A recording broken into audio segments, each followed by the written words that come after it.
Oke, bismillahirrahmanirrahim. Assalamualaikum warahmatullahi wabarakatuh.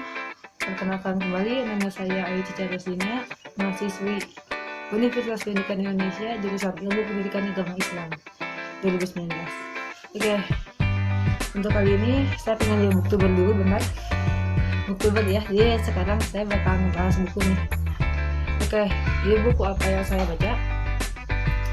Buku ini nih, Conquer the Dream, untuk meraih mimpi. Sebenarnya ini masih tugasnya masih sama kayak buku video sebelumnya yang Dream Book, yaitu masih tugas basic life skill. Dia benar-benar ya, mata kuliah ini tuh benar-benar membuat kita harus meraih impian. Oke, balik lagi ke laptop. Conquer the Dream, meraih mimpi. Ini tuh buatan atau karya Chandra Purnawirawan. Yang saya baru tahu Chandra Purnawirawan ini cutting saya ternyata. Tapi cutting zaman mana? Dia itu alumni bahasa Jepang, tapi angkatan tahun berapa sih kurang tahu sih dicantumkan.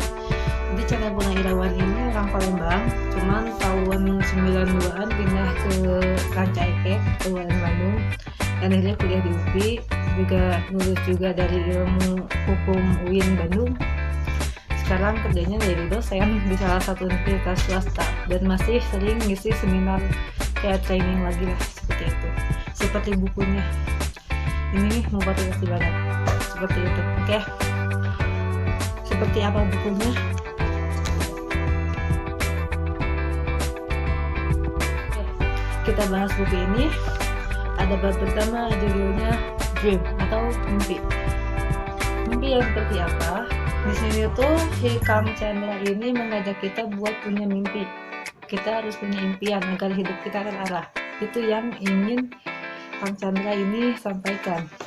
Mimpi itu benar-benar pengaruh karena mimpi itu membuat kita terarah. Jadi setiap titik kehidupan kita itu bakal kita tujukan untuk meraih impian itu.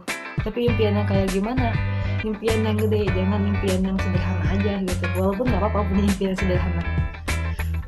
Bahkan si Akang ini tuh menyebutkan bermimpilah selagi gratis. Kan yang namanya mimpi memang gratis, kapan lagi mimpi bayar? Gak ada. Mimpi memang gratis. Cuman yang maksud dari mimpilah selagi gratis itu mumpung gratis, mimpi yang tinggi, gak usah mimpi yang rendah-rendah. Maksudnya kayak gitu mungkin ya. Mungkin, maaf lah Bang. Oke, lanjut ya. Jadi si Akang ini tuh mengajak kita punya mimpi. Mimpinya itu harus mimpi yang membuat kita itu bergerak gitu, bukan cuma diem aja. Waktu itu kan jalan, kita harus bergerak.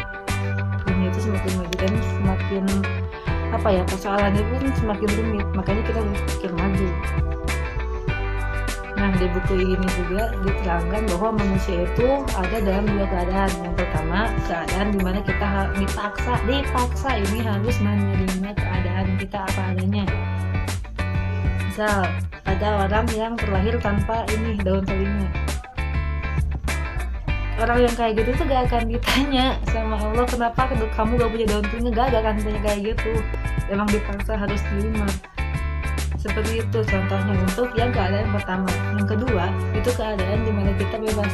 Bebas apa? Bebas milih, mau pilih A apa B, mau surga apa neraka, mau rajin apa malas. Seperti itu. Nah, untuk keadaan yang kedua ini, pilihan yang kita pilih itu bakal dipertanggungjawabkan. Ya misal kita lebih milih untuk rebahan daripada belajar, bakal ditanya kenapa milih rebahan, padahal waktu kan masih banyak. Bukan waktunya rebahan, ini belajar, kenapa nggak belajar ya, kurang lebih ditanya seperti itu. Di pilihan kita itu akan dipertanggungjawabkan nantinya. Di buku ini juga diterangkan bahwa kita yang sekarang itu adalah impian kita di masa dulu. Misal waktu SMA saya tadinya itu cuman mikir ya udahlah lulus SMA ya udah, tapi ternyata ada guru yang mendorong, ayo mah daripada langsung kerja mending kuliah aja gitu. Banyak, ada beberapa guru yang kayak gitu, terutama wali kelas seperti itu.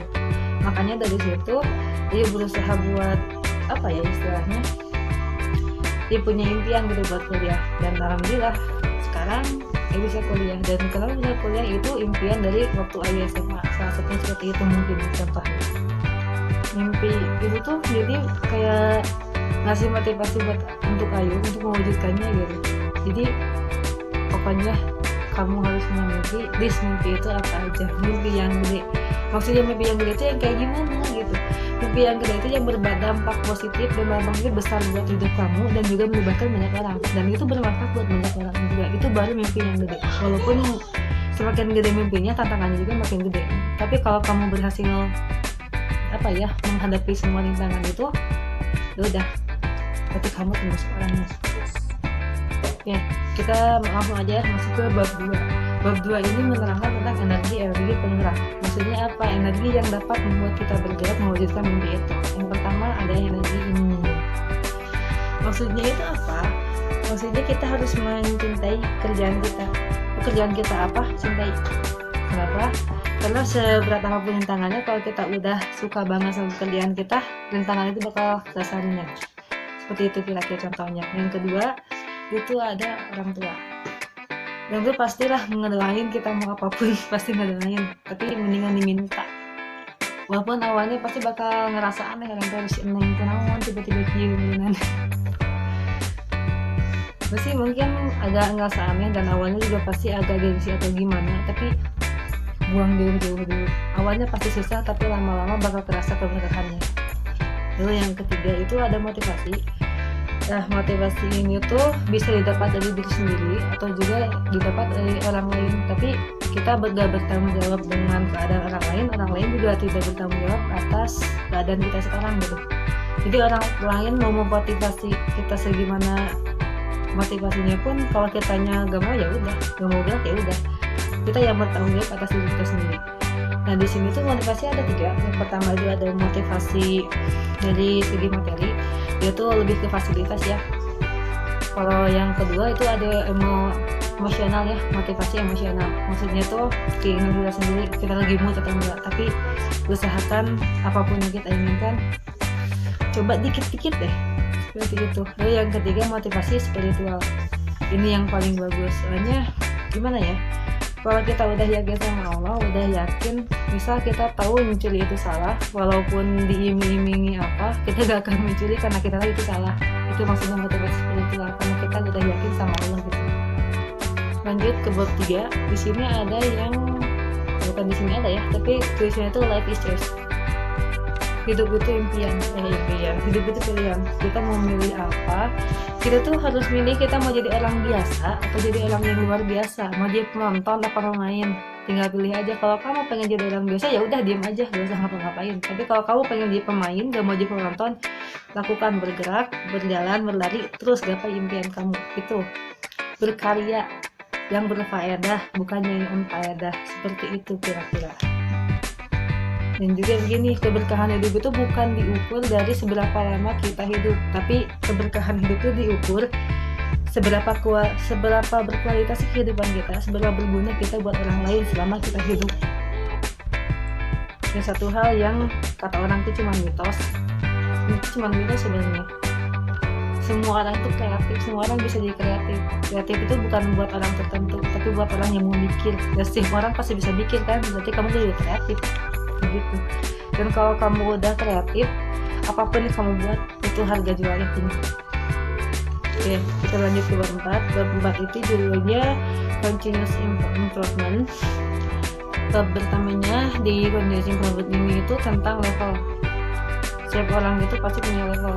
Misal saya tuh pengen memperbaiki diri saya. Terus orang yang ingin memperbaiki dirinya itu pasti punya punya levelnya. Saya tuh levelnya segini misal. Nah, biasanya di dunia ini realitanya gini, kalau orang yang rajin pasti pengennya itu bergaul sama orang yang rajin lagi, yang malas sama yang malas lagi, kayak gitu ya kira-kira. Orang kaya juga pengen sama orang kaya lagi, rata-rata kayak gitu kan. Oke, realitanya seperti itu. Memang hukum ini hukum level itu memang seperti itu. Yang plus akan tarik menarik sama yang plus, yang minus sama yang berbalikan dengan hukum magnet, yang kutub yang plus itu pasti tarik menarik sama kutub yang minus. Kalau plus sama plus pasti bertolakan gitu. Tapi ada kalanya gitu, misalkan perempuan yang baik itu kan untuk laki-laki yang baik, tapi ada juga perempuan yang baik malah dapat laki-laki yang nggak baik gitu. Ada yang kayak gitu. Nah, kondisi seperti ini tuh biasanya disebut dengan mekanisme perpindahan level. Ini tuh terjadi biasanya yang pertama karena ujian. ujian seperti apa. Misal ada orang soleh tapi temannya itu preman, ujiannya seperti apa? Kalau si orang soleh ini bisa membuat preman itu jadi soleh, nah berarti tingkat atau peringkat level si orang soleh ini naik. Tapi kalau misalkan malah ikutan jadi preman, berarti si orang soleh ini turun levelnya, kurang lebih seperti itu. Lalu apa ya, perubahan itu nggak bisa langsung berat gitu ya, langsung berubah gimana kayak Power Ranger atau Ultraman, nggak kayak gitu ya, nggak bisa. Perubahan itu perlu waktu dan usaha yang banyak, jadi pelan-pelan aja, perlahan namun pasti gitu ya. Istilahnya itu kamu berubah 1% per hari minimal seperti itu. Pelan-pelan aja, gak usah langsung berubah gitu kayak Power Ranger, nggak bisa kayak gitu.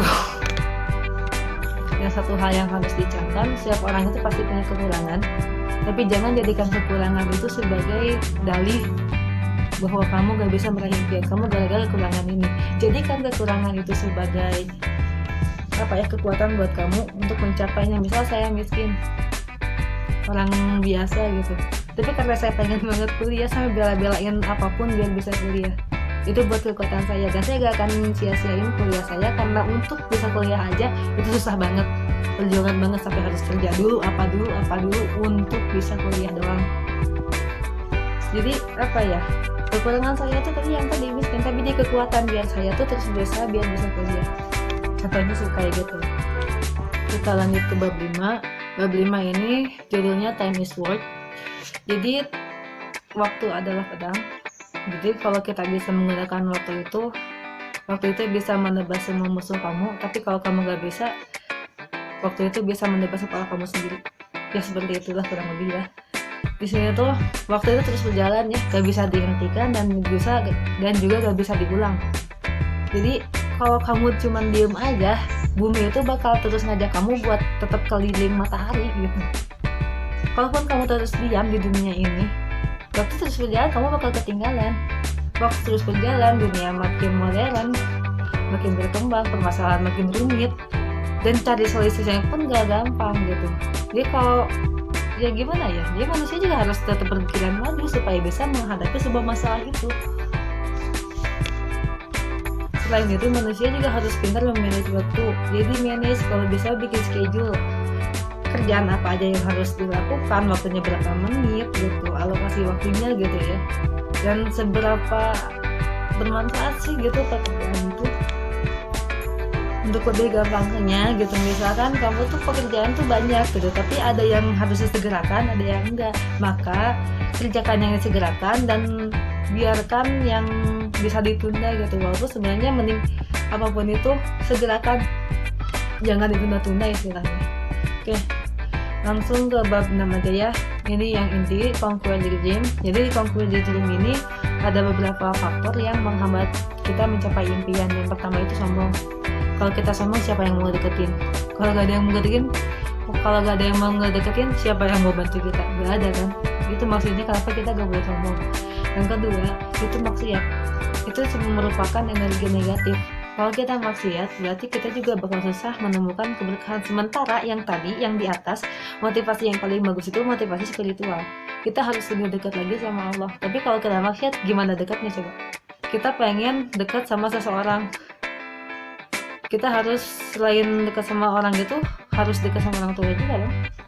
Jadi begitu juga dengan impian gitu. Kita pengen meraih impian itu, kita harus mendekati juga siapa sih yang bisa mewujudkan semua itu selain manusia. Ya Allah, udah dekati Allah, kita dapat apapun gitu istilahnya. Tapi dekati cara yang benar juga gitu.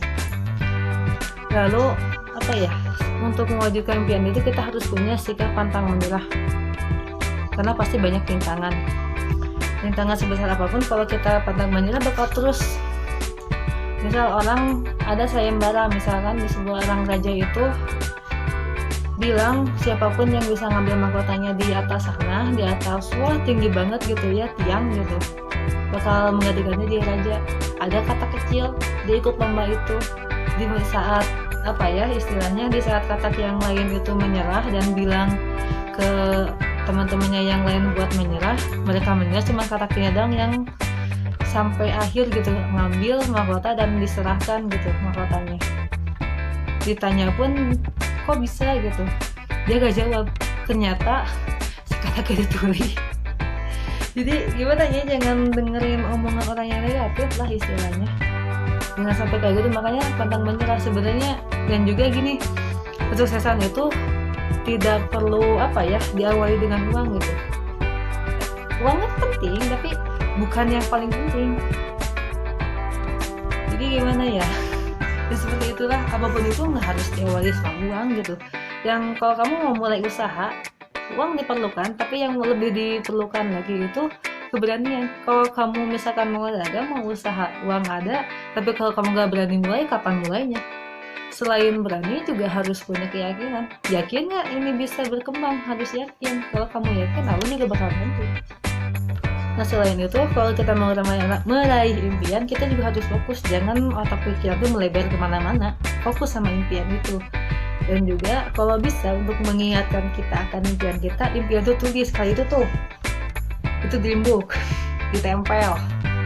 Misal kayak gitu. Jadi kita selalu ingat sama impian kita. Selain itu juga harus diikrarkan. Misal seorang tukang beca, dia itu menggratiskan becanya menggratiskan gitu ya kepada penumpang becanya itu setiap hari Jumat. Karena misal dia itu bilang kenapa gak bayar gitu ya, si pelanggannya itu bilang kenapa gak harus bayar.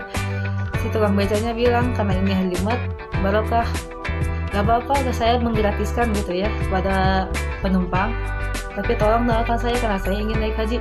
Itu tuh nambah network tau, itu memperluas jaringan. Tapi satu hal yang harus diperhatikan, lakukan untuk membuat relasi yang lebih banyak itu, satu hal yang harus dicamkan, lakukan itu dengan hati yang tulus. Kalau nggak tulus mah udah gak akan jadi. Selanjutnya, setiap orang itu pasti punya masalah ya, cuman kita tuh gak boleh terpuruk sama masalah itu gitu, terus aja terpuruk. Jadi gimana ya, jangan sampai terpuruk lah masalahnya itu. Misalnya masalah kita gede, semua orang juga punya masalah gede, tapi jangan ngandelin orang lain ya, jangan jadi benalu buat orang lain. Usahakan kerjakan dengan sendiri aja dulu gitu, jangan langsung minta bantuan orang lain. Usaha ikhtiar dulu sendiri, jangan jadi benalu buat orang lain walaupun itu tuh saudara sendiri gitu. Seperti itulah, jadi jangan nyerah dulu, karena masalah semua orang juga pasti punya masalah kok. Kalau kita bisa keluar dari masalah itu, ya berarti kita bisa lebih sukses lagi gitu. Masalah itu kan ujian. Orang yang beriman itu gak akan disebut iman kalau dia belum diuji. Kalau dia berhasil melewati ujian itu, berarti dia benar-benar beriman. Yang terakhir, kata-kata terakhir di buku ini yang Ayu dapat ya, itu tentang pemenang. Pemenang itu tahu apa yang harus ia lakukan untuk meraih kemenangan, tahu strateginya seperti apa, dan kalau dia gagal, dia tahu menyikapinya seperti apa. Pemenang itu gak akan nyerah cuma gara-gara sekali dua kali gagal dia nyerah gitu. Kalau sekali dua kali gagal, misal kalau masalah Pak Edison gitu ya, yang nemu lampu segala macam, kalau dia sekali dua kali gagal gitu ya, dia langsung nyerah, gak akan ada lampu mungkin sampai sekarang. Seperti itu ya, jadi jangan sampai nyerah cuma gara-gara 1-2 kali gagal. Para penemu itu berapa ratus kali gagal, berapa puluh kali gagal sampai bisa penemuan kayak gitu.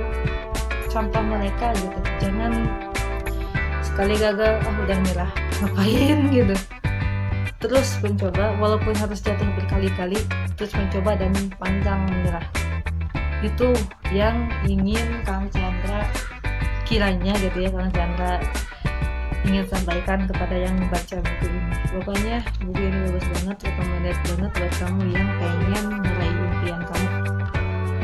Terutama saya yang ditugaskan untuk membuat list 100 mimpi. Salahnya saya harusnya baca buku ini dulu baru bikin list 100 mimpi. Ini malah kebalik, tapi gak apa-apa lah. Yang pasti buku ini bermanfaat banget, cocok ini sama buku Basic Life Skill. Dan saya juga memang sebelum buku ini ada buku yang lain yang ini. Ternyata yang bikin juga anak UPI juga. Baru tahu, tapi ini alumni FTIP. Dan kalau mau review ini bisa lah di komen. Oke, mungkin cukup segitu aja yang bisa aku sampaikan sekarang. Memang banyak kesalahannya dari bicara mulu dan juga durasinya kepanjangan kayak gini. Terima kasih buat yang mau nonton. Segitu mungkin. Dan insya Allah ini jadi video terakhir saya karena tugas saya selesai. Alhamdulillah. Please jangan tambah tugas video lagi. Kemudian saya habiskan nama ini. Udah sekian dari saya, semoga apa yang saya sampaikan itu bermanfaat. Dan buat dua buku yang tadi ya, Conquer the Dream sama Berbenah Sebelum Punah ini, sok baca, memotivasi banget buat kamu juga dan buat kamu mencapai impian kamu. Sekian dari saya, terima kasih. Wassalamualaikum warahmatullahi wabarakatuh.